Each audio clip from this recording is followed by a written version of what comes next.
Ces grands propos qui marquent la 4e étape de la tournée statutaire du préfet du Mono au titre de l'année 2023. Au démarrage de la séance, le préfet Dédaignon Milorin a exhorté les élus locaux, les têtes couronnées et les organisations de la société civile à faire le diagnostic de la gestion administrative et politique de cette commune après la mise en œuvre des dernières réformes de la gouvernance locale au Bénin. Dans un langage de vérité mais aussi de sincérité, que chaque acteur ici puisse nous dire ce qu'il pense de la façon dont la commune de Grand Popo est gérée, aussi bien sur le plan politique que sur le plan technique.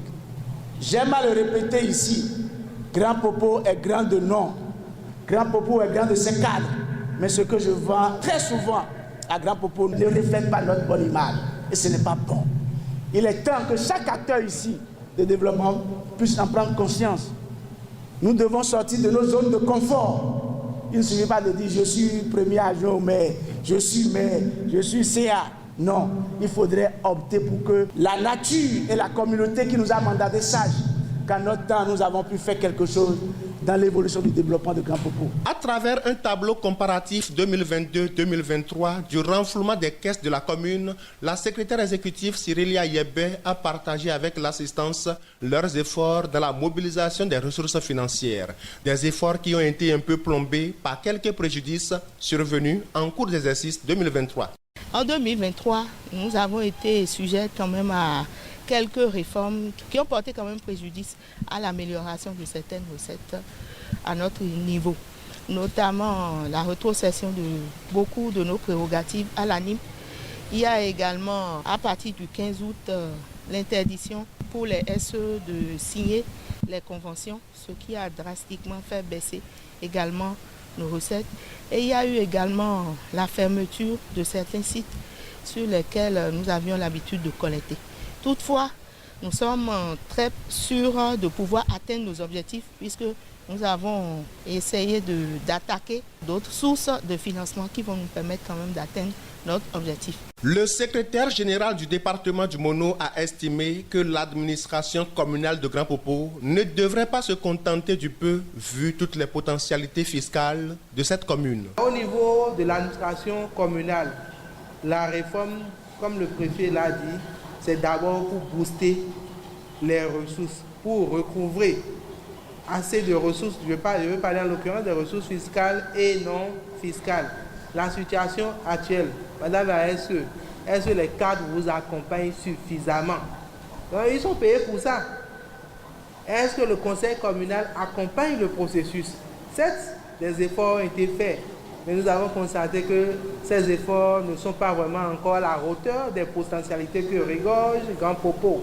Le premier adjoint au maire saisit la balle au bond pour faire cas d'un malaise à la mairie de Grand Popo qui n'est pas, selon lui, favorable à une mobilisation optimale des ressources financières de la commune. Je pense qu'on doit dire la vérité.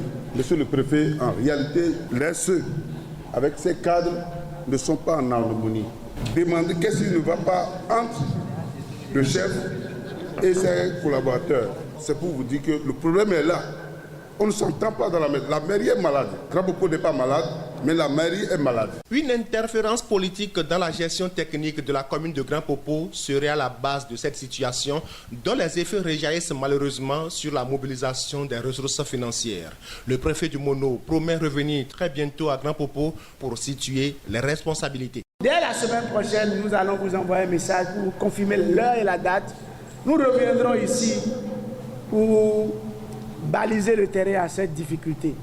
Madame la secrétaire exécutive, je vous demande, et ça c'est une instruction, de rencontrer votre personnel, de rencontrer chaque responsable technique pour qu'il puisse faire le point réel des difficultés qu'enregistre le fonctionnement du secrétariat exécutif, afin de nous permettre, nous à la tutelle, de jouer efficacement notre rôle d'assistance conseil. Si dans ça, il y a des gens qui sont vos entraves, dites-le moi. Ces gens me trouveront alors sur leur chemin. C'est de ça qu'il s'agit. Aucun responsable technique n'a de collusion à avoir avec un organe politique. Si les premiers adjoints au maire, le maire, les conseillers interfèrent dans le champ du secrétariat exécutif, vous me trouverez sur votre chemin. Vous n'avez rien à dire. aucun mot à dire dans le fonctionnement du secrétariat exécutif. Dans sa logique de perpétuer l'amélioration des performances, de mobilisation des ressources financières à grand propos, la secrétaire exécutive promet trouver les voies et moyens pour tirer le maximum du gisement fiscal de cette commune. On dit que tant qu'il reste à faire, rien n'est fait. L'autorité a parfaitement raison et il est sûr que nous sommes en train de faire des efforts, comme nous l'avons dit, pour améliorer encore, entre griffes, les efforts qui sont déployés. Nous avons déjà même entamé une étude pour déterminer le gisement fiscal de la commune qui va nous permettre quand même de mieux orienter nos efforts. Rendez-vous donc l'année prochaine pour voir si les fruits tiendront la promesse des fleurs.